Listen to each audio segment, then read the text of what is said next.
Ei, amor, tô gravando. Oi, moça, não tem problema não. Os meus alunos já sabem bastante coisa sobre Europa. E agora a gente vai conversar um pouquinho sobre aspectos humanos da Europa, mais precisamente, né, sobre o espaço Schengen. Eu não sei falar Schengen, enfim, é isso, Schengen, tá aqui.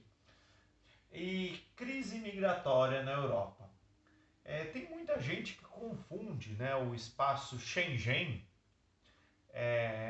com a própria ideia de cidadania europeia. Tá? O espaço Schengen é um acordo que envolve países da União Europeia e países que não fazem parte da União Europeia, como a Noruega, por exemplo, a Suíça, por exemplo. Né? E tem países da União Europeia que não aderiram, né, ao espaço Schengen. Tá? Então é um acordo que permite entre os países europeus a livre circulação de pessoas. Né? O fato do sujeito não precisar, sendo cidadão europeu, estar sempre com o passaporte ou pedindo visto, né, para entrar em um determinado país europeu. Tá? Então, permite aí a livre circulação de pessoas, porém, né, é um acordo que teve uma consequência que foi o aumento, né, da migração ilegal, da migração clandestina, principalmente de países da Europa Oriental para os países mais ricos aí da Europa Ocidental. Né?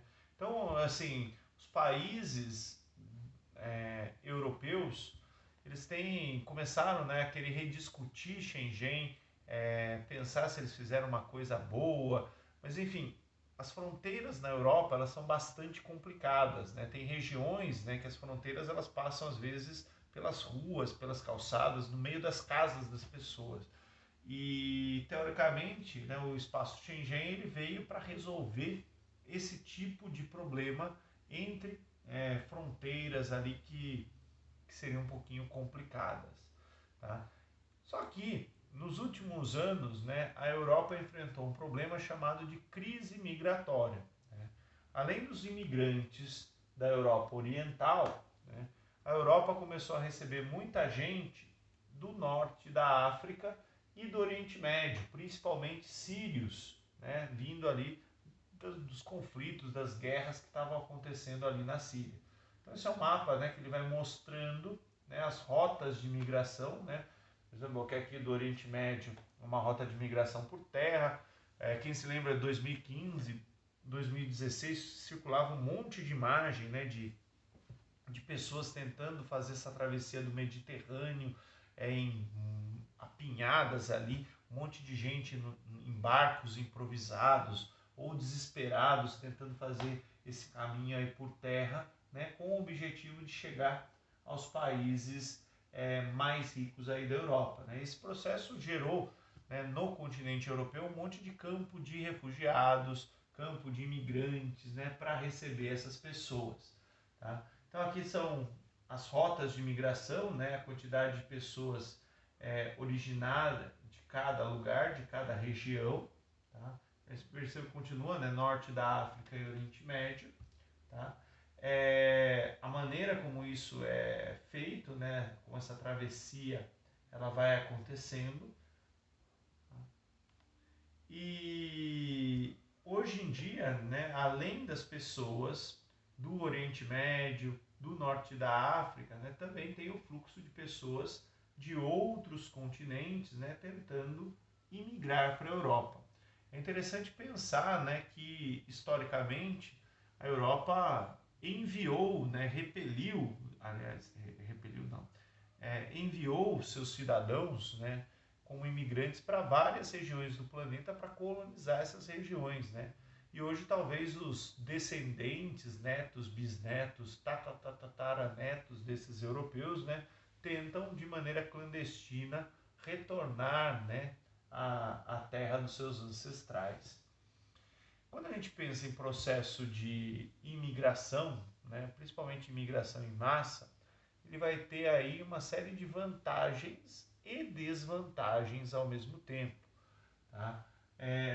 As vantagens são mão de obra barata, né? O imigrante geralmente aceita trabalhar por um salário, né, menor do que o cidadão do país. Às vezes ele abre mão de direitos, né, que os trabalhadores locais têm. Tá? Esses imigrantes eles se transformam em consumidores, né, mesmo recebendo menos, eles recebem salário e movimentam aí a economia local. E a gente tem que lembrar que na maioria dos países europeus, a população, né, os nativos, eles estão envelhecendo, né? A gente tem aí 2, 3 gerações que tiveram poucos filhos, então a população europeia nativa, né, é uma população que está cada vez mais idosa. Tá? Só que por outro lado, né, esse processo de imigração ele vai gerar aí concorrência com os trabalhadores nacionais e essa concorrência reduz os salários, né? Essa redução de salários, essa concorrência gera xenofobia, gera preconceito contra os imigrantes e existe, né, em muitos países europeus um temor, né, quanto ao processo de islamização da Europa. Tá? Muitos desses imigrantes europeus eles são e africanos também, do Oriente Médio e da África que foram para a Europa aí nos últimos 20 anos, eles são islâmicos, né? E esses imigrantes têm bastante filhos, né? Então também existe uma espécie, uma xenofobia dos europeus, né? Com medo da Europa se transformar aí em um continente islâmico. Beleza, gente? O que eu tinha para falar era isso. Muito obrigado pela atenção de todos.